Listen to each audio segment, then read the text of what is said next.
السلام علیکم اسٹوڈینٹس، ان دنوں ہم جماعت نحم کی درسی کتاب میں دی گئی نظم نمبر 6 پیام لطیف کی تشریح کر رہے ہیں، اور آج کی کلاس میں ہم اس کے شعر نمبر 4 کی تشریح کریں گے۔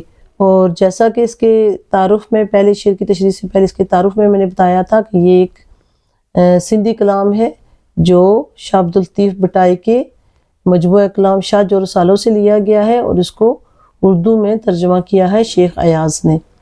تو آئیے دیکھتے ہیں اس کے شعر نمبر 4 کو، کہ شعر نمبر 4 میں کیا ہے۔ تو شعر نمبر 4 ہے: اور کوئی ہو چارہ ساز اگر چارہ درد بے اثر ہو جائے، اس کو حاجت نہیں مسیحا کی جس پر محبوب کی نظر ہو جائے۔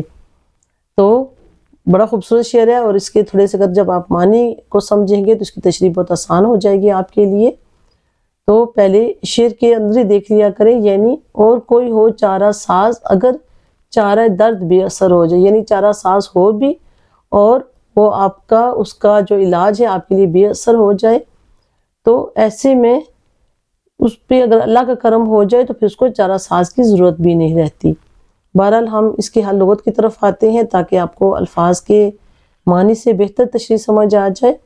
تو چارہ ساز کا مطلب ہے ساتھ دینے والے، مسیحا، مددگار، ساتھی، خیر خواہی کرنے والے۔ چارہ درد، دکھ کا علاج، مداوا، درد کو دور کرنے کا ذریعہ، اور حاجت، ضرورت، طلب، بے اثر، اثر ختم ہو جانا، کوئی حل یا مداوا نہ ہونا۔ مسیحا،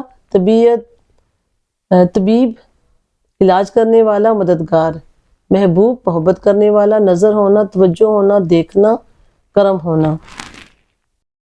مفہوم اس کا دیکھتے ہیں: اگر کوئی چارہ ساز بھی ہو لیکن اس کا علاج یا مدد بے سود ہو جائے اور تکلیف ختم نہ ہو، تو ایسے میں کبھی کبھی محبوب کی نظر مسیحا بن جاتی ہے، یعنی چارہ سازوں کی کوشش بھی بے اثر ہو جائے تو سب سے بڑی طاقت ہے اللہ اور اس کا کرم۔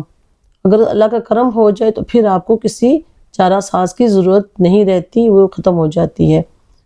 تو تشریح ہے: شاہ عبداللطیف بٹائی ایک صوفی بزرگ اور سندھی زبان کے سب سے بڑے شاعر ہیں۔ انہوں نے اپنی شاعری کے ذریعے عشق حقیقی اور انسانیت کا پیغام عام انسانوں تک پہنچایا۔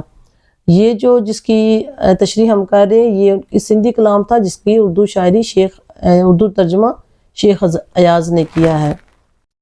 اسٹوڈنٹس، یہ شعر عشق مجازی اور خاص کر عشق حقیقی کے حوالے سے محبوب کی عظمت اور اس کی محبت کے اثر کو بیان کرتا ہے۔ بقول شاعر، محبوب کی محبت مل جائے یعنی اللہ کا کرم ہو جائے تو پھر دنیاوی علاج بے اثر بیکار ہو جاتے ہیں، یعنی وہ سب سے بڑی طاقت ہے، اس کے بعد وہ کسی علاج سے بڑی چیز ہے اور اس کی ضرورت ختم ہو جاتی ہے دنیاوی علاج کی۔ یہ فلسفہ صوفیانہ اور اسٹوڈنٹس، یہ فلسفہ جو ہے وہ صوفیانہ کلام میں عام ملتا ہے کہ جہاں محبوب اللہ اور اللہ کا نبی ہو، ان کی تعلیمات پر عمل ہو اور شفا ان کی محبت ہو، تو پھر کسی اور مسیحا اور علاج کی ضرورت باقی نہیں رہتی۔ اور حوالہ کا ایک شعر ہے: جس پر تیرا کرم ہے وہی با کمال ہے، گر ہو نہ تیرا فیض تو جینا محال ہے۔ اس نظم کے پہلے اشعار میں فطرت بیمار ہو یا خودسار یا باغی کے لیے پیغام تھا کہ چارہ گھروں کے اور چارہ سازوں سے فیض حاصل کرو، لیکن اس شعر میں فلسفہ یکسر بدل گیا ہے۔ جہاں سب ہیلے بے سود ہو جاتے ہیں وہاں اللہ کی ذات کارساز ہو جاتی ہے، یعنی جس پر اللہ کی نظر اور کرم ہو جائے تو اسے کسی چارہ ساز کی ضرورت نہیں رہتی۔ اس شعر کو عشق مجازی کے پہلو سے دیکھا جائے تو بقول شاعر کے کہ عشق کے مرض میں محبوب کی ایک محبت بھری نظر اس کا علاج ہے۔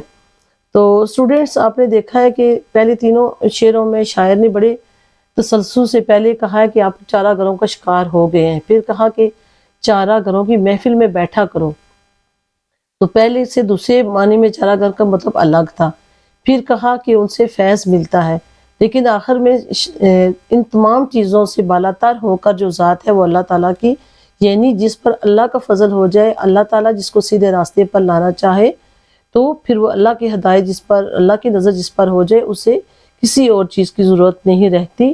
یہاں پر شاعر نے یہ فلسفہ بیان کیا ہے۔ بہت بہت شکریہ۔